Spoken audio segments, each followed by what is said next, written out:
La Salle-Beasain, 100 años de historia.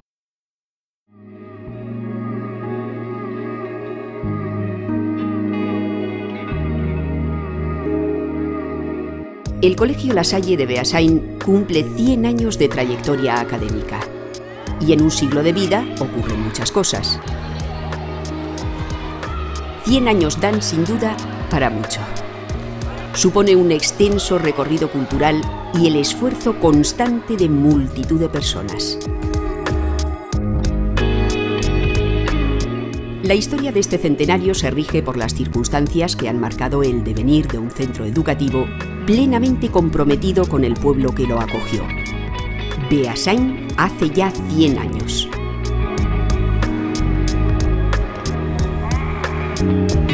Echemos por lo tanto la vista atrás. La perspectiva merece la pena. Y qué mejor que hacerlo de la mano de algunos de los protagonistas de esta historia. Ellos harán las veces de guías en este nuestro viaje de retroceso para conocer la historia pasada del Colegio La Salle de Beasain. A pesar de que muchos de ellos peinen ya canas, sus mentes mantienen aún claros los recuerdos de su paso por este lugar. Hoy regresan a su antiguo colegio donde las imágenes del pasado retornan, rememorando aquellos inolvidables años.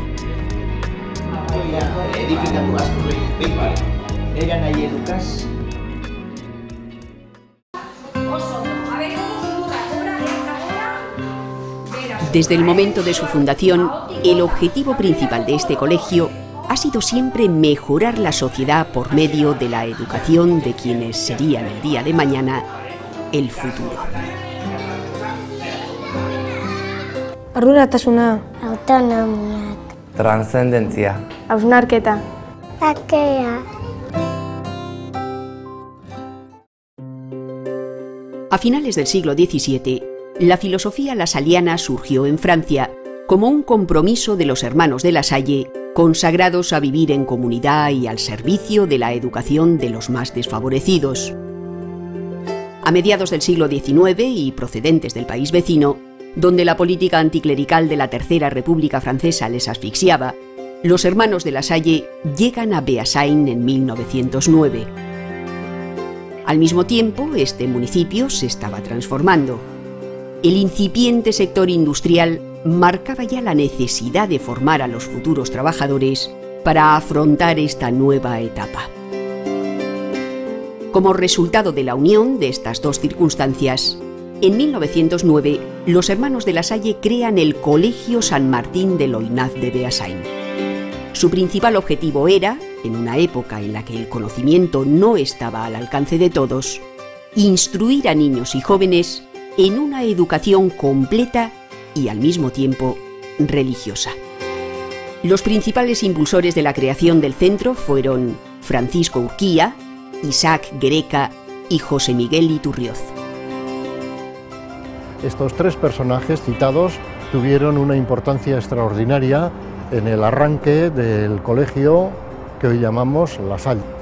El primero, Francisco Urquía, era beasaindarra, sacerdote joven, residía en San Sebastián y tuvo la oportunidad de conocer la tarea de los hermanos porque hubo una escuela ya en su misma parroquia. El segundo personaje citado es el párroco del pueblo, don Isaac Guereca. Llevaba ya bastantes años en Beasain, murió después en el año 1922 y, como es normal para un párroco de aquel entonces, el tener una escuela cristiana en su ámbito pues era un interés muy grande. El tercer personaje quizás sea uno de los más importantes como factor promotor de esta escuela. Es el alcalde de aquel tiempo, don José Miguel Iturrioz Arín. Promovió con gran esfuerzo la escuela. Hizo trato con los hermanos, las primeras obras en el caserío San Groniz, que fue el establecimiento primero de esta escuela en Beasain. Durante los primeros años el colegio ofrecía clases de enseñanza primaria y recibía a alumnos tanto de Beasain como de los pueblos más próximos. Su labor educativa se fue extendiendo poco a poco y con mucho esfuerzo a lo largo de toda la comarca de Goierri. Gure garaien 57, ikusten gendun jende asko etortzen zala auzoko herrietatik, ez? Zaldibi, Lazkau, Ataun, Idiazabal, Segura, Olaberri, Zegama, Mutillo, Zerain, lehen esan dugu, 20% edo igual izango ziela gelatan, ez? Orduan, gure herritan, herri txikitzien, eskolak multigrado izaten zien, eta, bueno, Lasailek zeuken alako izen bat zeuken, eta behintzet herrietatik joera handia zeon Lasailea etortzea. Ia 8-9 urtekin, ja bizikletan etortzen ginen. Los alumnos reflejaban además a todo tipo de personas, todas las condiciones sociales. Estas aulas unían en armonía a hijos de médicos y ferroviarios con hijos de obreros y baserritarras. El Colegio La Salle aplicaba una forma de enseñar que en aquel momento histórico supuso una auténtica revolución educativa. Las acciones positivas se premiaban con vales.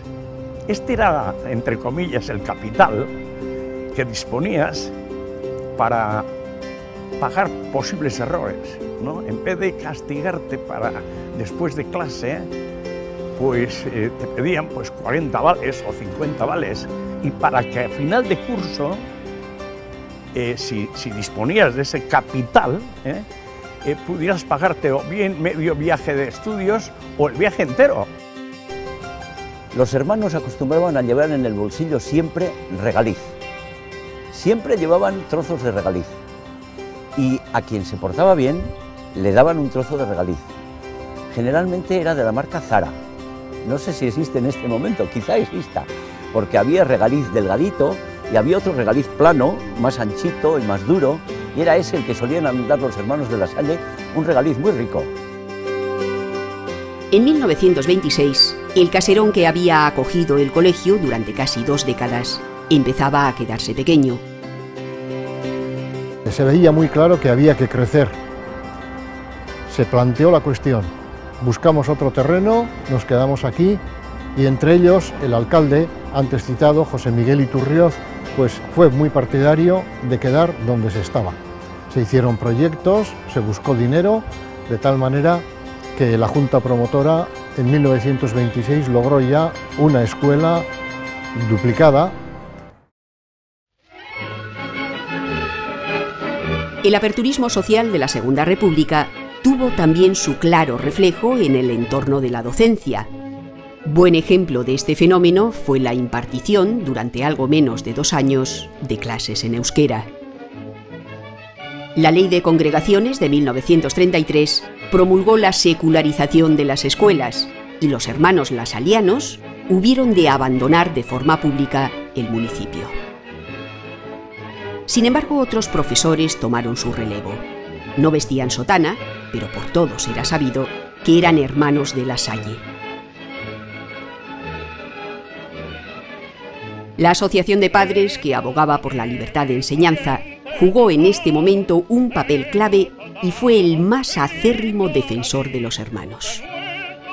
El mismo papel que esta asociación ha sabido desempeñar durante toda la andadura del centro. Yo creo que se puede intuir que a lo largo de este siglo la figura de los padres o de las familias, o de la asociación de familias, aunque no haya estado ni se haya reflejado de una manera muy patente, siempre ha estado como soporte de todo el proyecto educativo lasaliano en Beasain. A pesar de estas contrariedades, las 3 primeras décadas del centro estuvieron marcadas por el desarrollo y la expansión, hasta que la Guerra Civil estalló. Las tropas franquistas no penetraron en Beasain hasta el verano del 36. Por lo tanto, aunque el estallido de la Guerra Civil alteró la vida del colegio, no paralizó el transcurso de las clases. La Guerra del 36 también alcanzó a Beasain. Hubo muertos, unos 35. La escuela, en un primer momento, sirvió de hospital de guerra, pero ya en noviembre quedó liberada y pudo ejercer nuevamente su labor escolar.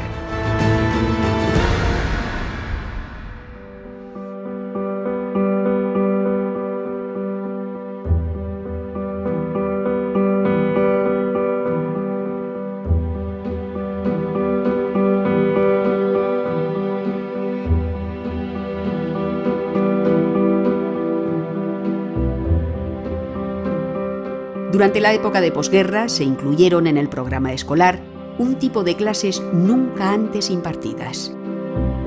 Teníamos una clase que en la preguerra seguro que no hubo y después desapareció, y era la clase de instrucción militar.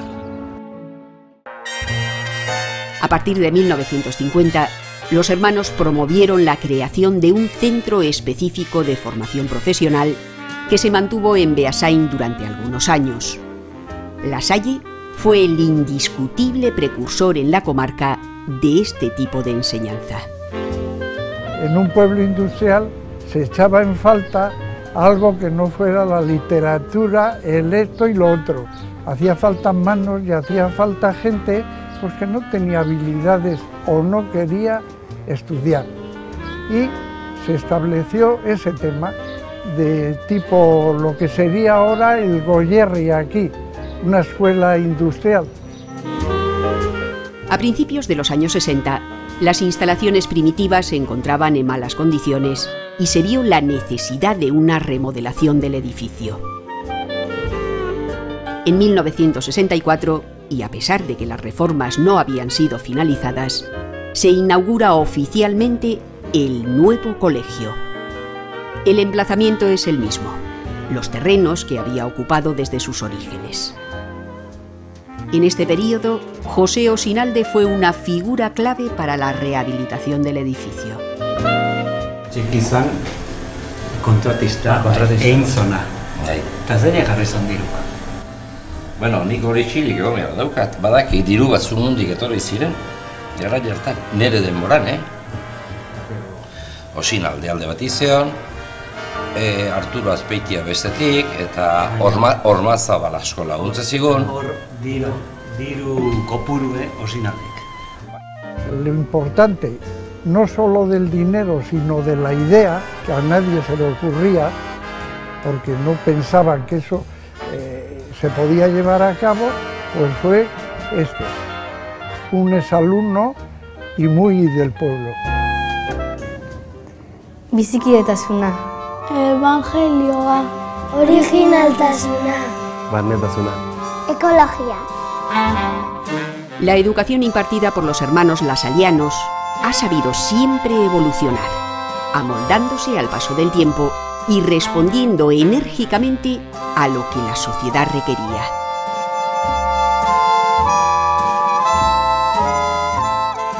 Consciente de las necesidades existentes en ese momento y, una vez más, precursor de nuevas iniciativas de desarrollo, el colegio comenzó en 1968 a impartir de nuevo clases de euskera.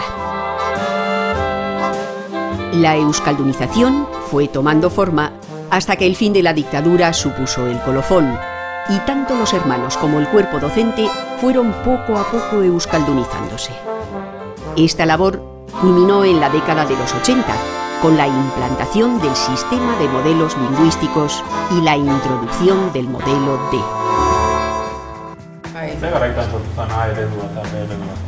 Gure garaen ja base ondan euskeraz, Romualdo egin zuen bosgarren mailan, 3 talde egin zituen, entre ellos Jose Ignacio Parrokin gabena. Horiek izan zen 3 talde egin zituena. Zan, euskaldoz egitenak, gehienak herrialdekoak eta ataungoak eta Benamendia legorretak jotoiek. Gero, pixkaz egitenak, Jose Ignacio hortzegoen, nahiko definitzen eta gero errealdunak. Hortik gaina zizian ja, pixkenaka euskara egiten. Harremanak ere, batez ere euskara ziren. Guk adibidez, klaseak erderaz ematen ziren, baina baita ere euskara sartzen gendun, naiz eta ez dakit bekatuta zegoen, baina beraien arte, pixkanaka urte horietan ere euskara zeiten gendun aurrezkuntzan ere. Hoizan, bestea hermanoi pausoiek ematea, eta juntak inongo oztopoik ez uste, ez jartzea. Hoizan. Los años 70 trajeron también otra llamativa novedad. Los profesores seglares adquirían cada vez más presencia en el centro, y Ana Isabel Asla y Amaya Mangado aportaron el toque femenino a la sala del profesorado. En el año 72, al finalizar magisterio, me propusieron entrar como profesora del centro. A las pocas semanas contrataron a una profesora, contrataron a Maya. Ese año fuimos 2, pero los años siguientes fueron entrando bastantes más. Es de agradecer en aquella época pues, la visión que tuvieron de futuro, pues, el hermano director en aquel momento, Sebastián Granmontañ, y la verdad, la paciencia que tuvieron todos los hermanos de aquella junta para soportar en principio a nosotros y lo que supuso toda la innovación en el colegio. Me presenté ante un señor aparentemente serio, claro, pues fraile, y vengo a decirle, pues, a ver si me contrata. Y entonces él no me dijo que no. Charlamos muy distendidamente durante, yo creo que unas 2 horas y pico, pues un poco de lo divino y de lo humano, cómo llevaría yo una clase, cómo lo haría, qué dejaría de hacer. Y al cabo de toda esa charla, pues me dice, pues vale, entonces empiezas el lunes, ¿no? A mediados de los 70 se llevó a cabo una ampliación del centro. De hecho, el edificio que hoy vemos